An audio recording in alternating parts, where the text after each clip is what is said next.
Halo guys, ini ada kabar luar biasa buruk ya bagi kalian yang hobinya merokok. Karena kalian tahu nggak, pabrik rokok salah satu yang terbesar di Indonesia yang namanya Gudang Garam itu sedang berada dalam kondisi kritis, tidak baik-baik saja. Banyak orang sekarang yang komplain harga rokok kok makin mahal ya.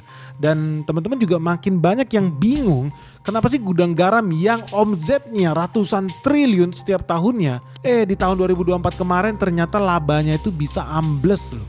Cuman tinggal 900-an miliar. Nah, buat teman-teman yang bertanya-tanya, apakah ini indikasi bahwa bisnis rokok di Indonesia sedang tidak baik-baik saja? Atau penasaran gimana sih nasib saham yang lu lagi pegang sekarang? Jangan di skip video ini, let's check this out.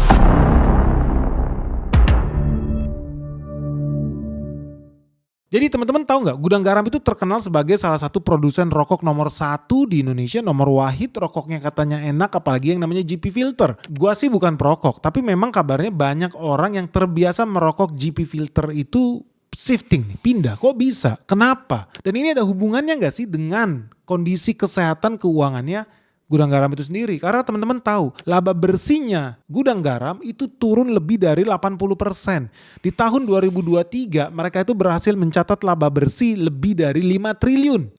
Sekarang di tahun 2024 udah tutup buku nih, laba bersihnya cuma tersisa 900-an miliar. Yang artinya drop parah lebih dari 80%. Apakah merugi? Ya rugi sih enggak, tetap profit. Tapi kok turun? Dari 5 triliun ke 900 M. Ngeri gak? Kita sih ada beberapa analisis guys yang semoga bisa memperjelas situasi ini. Karena banyak orang yang bertanya-tanya tentang masa depan industri rokok di Indonesia. Dan kenapa bisa drop parah sih bisnisnya Gudang Garam. Nah teman-teman tahu salah satu hal yang menjadi pertimbangan kenapa penghasilannya Gudang Garam turun, profitnya juga turun. Ya salah satunya karena kenaikan cukai rokok di Indonesia itu naik gila-gilaan, naik drastis. Ini sih kabar baik ya buat orang kayak gue yang anti rokok. Lu bayangin.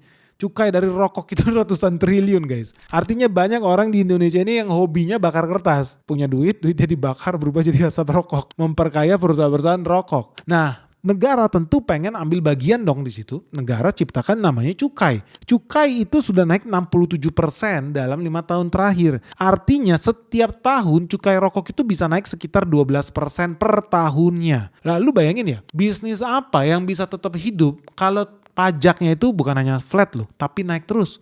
Jadi hari ini naik 10%, tahun depan naik 10%, tahun depannya lagi naik 10%, kan sadis. Lu bayangkan, dari satu bungkus rokok yang kamu beli, katakan harganya 40 ribu, cukainya itu bisa setengahnya guys.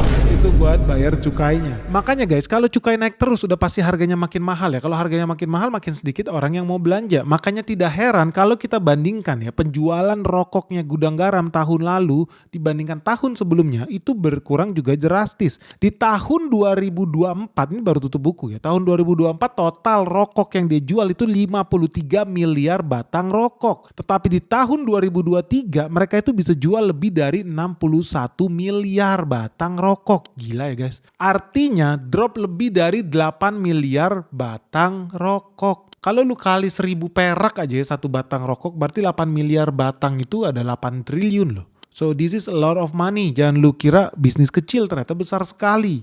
8 miliar batang rokok. Sebelumnya mereka bisa jual 61 miliar batang rokok dalam satu tahun. Di tahun 2024 cuma bisa jual 53 miliar batang rokok. Artinya kalau penjualannya banyak yang turun, drop parah, ada 8 miliar batang rokok yang tidak laku, teman-teman udah tahu dong. Konsekuensinya adalah banyak stok Gudang Garam yang numpuk di gudang.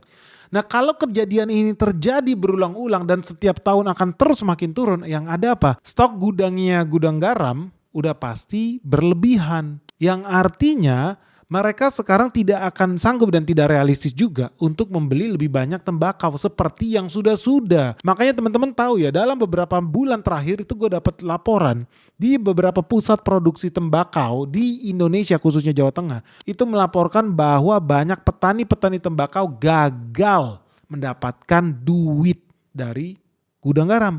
Kok bisa ya? Teman-teman tahu setiap panen raya tembakau adalah sebuah tren bagi petani-petani tembakau di Jawa Tengah untuk apa? Nambah istri, jajan ganti mobil baru, beli kulkas baru. Setiap panen raya tembakau apa yang terjadi? Banyak truk kontainer datang ke kampung-kampung menawarkan motor baru, menawarkan kulkas dan TV baru.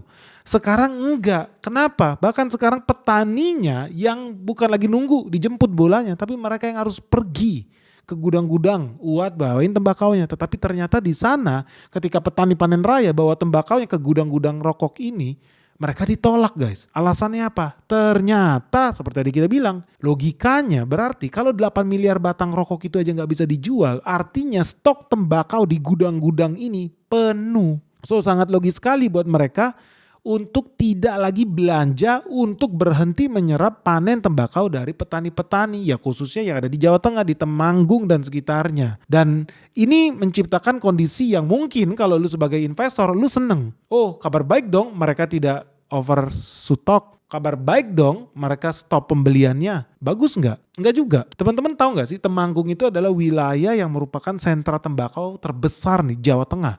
Mereka memproduksi sampai 11.000 ton setiap tahunnya. Yang diserap oleh gudang garam itu hampir 8.000 ton. Artinya lebih dari 50% produksi tembakau di Temanggung itu adalah gudang garam. Nah, pertanyaannya gini guys, kenapa ini bisa menciptakan bahaya laten dan bahkan menurut Benix menciptakan lingkaran setan? Harapan orang-orang investor itu adalah kalau seandainya perusahaannya stop belanja bahan baku, kabar baik dong. Tidak. Gini guys, logikanya gini. Gudang garam menstok tembakau mereka itu sampai 3-5 tahun ke depan masih cukup. Yang artinya pada saat mereka melakukan stocking itu harga tembakau itu lagi tinggi-tingginya guys. Hari ini teman-teman tahu harga tembakau itu makin turun. Zaman dulu harga tembakau itu bisa sampai 100.000 per kilogramnya loh. Sekarang sisa 20.000 per kilogram.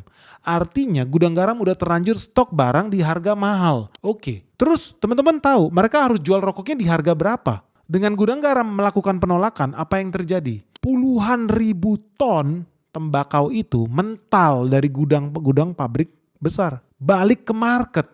Apa yang terjadi di market? Harganya naik atau tambah turun? Harganya akan tambah turun lagi. Karena produknya udah di reject sama pabrik besar, pembeli besar. Tengkulak-tengkulak akan berusaha membuang barangnya secepat mungkin. Yang diuntungkan di sini adalah pengusaha-pengusaha rokok ilegal, pengusaha rokok kecil, pabrik-pabrik kecil yang kemudian bisa dapat barang dengan harga yang jauh lebih murah. Karena suddenly supply tembakau di pasar banjir. Karena pabrik besar menolak. Oversupply tembakau di market, akibatnya apa? Hukum supply and demand. Makin banyak supply-nya, harga jatuh. So sekarang banyak produsen rokok kecil-kecil, pabrik-pabrik rokok kecil, dan pabrik rokok ilegal itu pesta pora karena mereka bisa dapat barang lebih murah lagi. Nah ini menciptakan lingkaran setan guys. Kenapa? Ingat, gudang garam udah belanja barangnya di harga mahal. Dengan harapan mereka bisa nahan itu, mereka bisa jual lagi nih di harga yang tinggi nih rokoknya. Ternyata bisa nggak? Enggak. Ternyata market kemudian hari akan dibanjiri oleh produk-produk rokok yang lebih murah lagi. Akibatnya produk gudang garam akan semakin tidak kompetitif. Karena aksi mereka menolak beli produk-produk dari petani ini akan membuat stok tembakau di pasar banjir. Terbukti? Terbukti. Hari ini lu cek, harga tembakau tidak stabil, tidak tambah naik tetapi tambah nyungsep.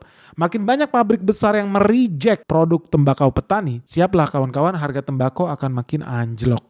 Di sini petani kecil akan menderita. Tetapi guys, pertanyaan besarnya adalah kenapa gudang garam bisa sampai separah itu? Ya teman-teman, kita udah pernah bahas ini secara lebih detail sebetulnya di video tentang Sampurna ya. Di situ gue bilang harga saham Sampurna bakal turun, jatuh, anjlok dari 3.000 ke 900 bahkan bisa 600. Hari ini kejadian guys.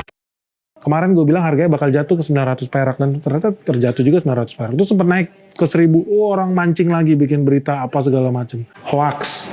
Faktanya sekali lagi gue akan katakan ya. Menurut gue melakukan kesalahan. Sampurna gak akan turun sampai 900. Menurut gue Sampurna harusnya turun sampai ke 600. Buktikan. Kamu buktikan.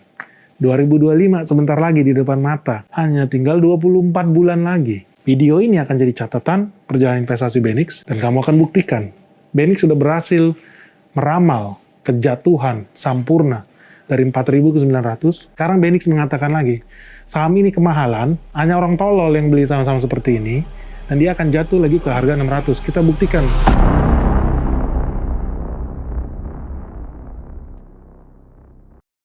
Hari ini kejadian gak? Kejadian. Dan gue akan bikin prediksi yang sama tentang gudang garam di akhir video ini, makanya lu jangan skip. Kenapa ini penting? Karena banyak orang itu gagal paham guys. Mereka mengira bisnis rokok itu selamanya akan jaya, selamanya rakyat Indonesia itu bodoh, selamanya rakyat Indonesia hobinya bakar duit. Faktanya bisnis rokok konvensional ini itu mengalami, guys tunggu dulu guys, ada berita yang sangat-sangat gawat. Lu tahu dunia sedang tidak baik-baik saja. Mulai dari perang di Yemen, di Selat Hormuz kabarnya mau ditutup, Iran lagi perang dengan Israel, dan masih belum kelar loh perang yang antara Rusia dengan Ukraina. Wah, dunia tambah kacau nih. Dan bukan cuma itu doang loh, negara-negara juga sekarang berada dalam krisis, inflasi tinggi di mana-mana, kebijakan fiskal di Amerika Serikat makin gak jelas. Negara Indonesia utangnya makin banyak bukan makin berkurang, dan harga minyak, bakal makin tinggi lagi guys. Ini bisa melemahkan posisi rupiah. Jadi begitu banyak potensi krisis nih di dunia kita. Nah, sebagai investor yang cerdas guys, lu harus mengambil keputusan investasi yang tepat. Dan kalau lu bingung dengan apa yang terjadi di dunia ini, gak usah khawatir karena kita ada komunitas khusus buat investor saham yang namanya Benix Investor Group. Karena di tengah perkara yang terjadi, kita bukannya tambah rugi tapi malah cuan besar guys. Lu tahu kemarin kita baru bikin video komunitas saham Benix pergi ke perusahaan sawit yang ada di Belitung. Hari ini sahamnya udah naik 140%.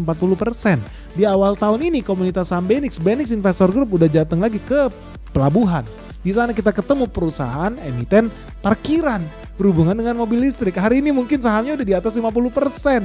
Dan kita juga melihat ada begitu banyak loh perusahaan di Indonesia yang bisa kasih kita cuan lebih tinggi lagi. So teman-teman tunggu apa lagi nih? Di tengah era yang penuh ketidakpastian, dibanding duit lu habis kena inflasi, lebih baik lu jadi investor saham.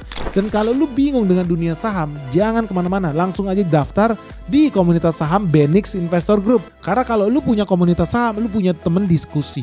Kita di sini banyak sharing tentang perusahaan-perusahaan yang bagus, pilihan investasi yang ada di Indonesia. Apalagi teman-teman di sini juga bisa dapat fasilitas lo, akses ke direktur-direktur perusahaan emiten yang ada di IHSG. Kita juga datang loh ke lokasinya. Jadi teman-teman nggak beli kucing dalam karung karena teman-teman bisa datang site visit langsung, lihat lokasi usahanya. So tunggu apa lagi guys? Segera daftarkan dirimu sekarang juga di Benix Investor Group di www.benix.id atau di nomor WhatsApp yang ada di bawah ini. Dan lo harus segera daftar karena di tanggal 30 Juni ini harga naik dari ke juta rupiah per tahun. So tunggu apa lagi guys? Sampai ketemu di komunitas saham Benix. Faktanya bisnis rokok konvensional ini itu mengalami evolusi. Zaman dulu orang heboh ngerokok kretek, Jisamsu, whatever lah yang harganya kayak mahal banget. Lu kayak merokok jamu. Tiba-tiba update. Bukan lagi racik pakai tangan, sekarang racik pakai mesin. Keluarlah sigaret kretek mesin. Oh, biaya tenaga kerja bisa kita pangkas nih. That's the next evolution of bisnis rokok. Tapi sekarang ada evolusi selanjutnya. Banyak orang ngerokok vape, nge-vape. Lebih murah, kabarnya sih lebih sehat. Lalu ada lagi karena rokok makin mahal, banyak orang ya udah kalau gitu gue nggak beli lagi rokok merek-merekan, gue ngelinting dewe. Lahirlah generasi rokok tingwe. Dan nggak sampai di situ, lahirlah lagi generasi rokok murah. Rokok gudang garam by the way harganya rata-rata sih di atas 20.000 yang gue tahu ya. Tapi rokok murah sekarang makin menjamur loh. Harga rokok yang 12.000, 16.000, ini kan brutal persaingannya. Lebih brutal lagi di tengah peredaran permainan ini, beredar lagi rokok-rokok yang tidak bayar cukai sama sekali. Ingat lo, Tingwe masih ada lo cukainya. Ingat lo, rokok murah pun masih ada cukainya. Tapi lu ngomong rokok ilegal, lu berbicara tentang, ini ada yang gak bayar pajak. Harganya sudah pasti jauh lebih kompetitif. Nah gue yakin sekali, ini adalah faktor yang mempengaruhi penurunan penjualan gudang garam. Tetapi bukan cuma sampai di situ guys. Kenapa? Memang faktanya teman-teman bakal melihat bahwa bukan hanya profit lo yang berkurang dari 5 triliun ke 800-an miliar. Tapi dari segi omzetnya gudang garam itu biasanya 100 triliun lebih, 118 triliun. Sekarang cuma tersisa 98 triliun. Omzetnya aja juga udah berkurang, makanya jangan berharap profitnya bisa naik. Enggak lah, logikanya kalau omzet berkurang, profit ya berkurang. Dan ini menciptakan kondisi yang jauh lebih mengerikan. Kenapa? Karena dampaknya sekarang kalau makin banyak pabrik besar yang kolaps, apa yang terjadi? Akan makin banyak petani tembakau yang menderita. Karena mereka jadi nggak ada pilihan lain, mereka nggak bisa jual ke pabrik yang harganya kompetitif, mereka terpaksa harus jual ke tengkulak atau jual ke pabrik-pabrik kecil yang tentunya maunya beli barang dengan harga murah. Alhasil harga tembakau semakin murah dan ini sebetulnya membunuh dan berbahaya bagi gudang garam itu sendiri.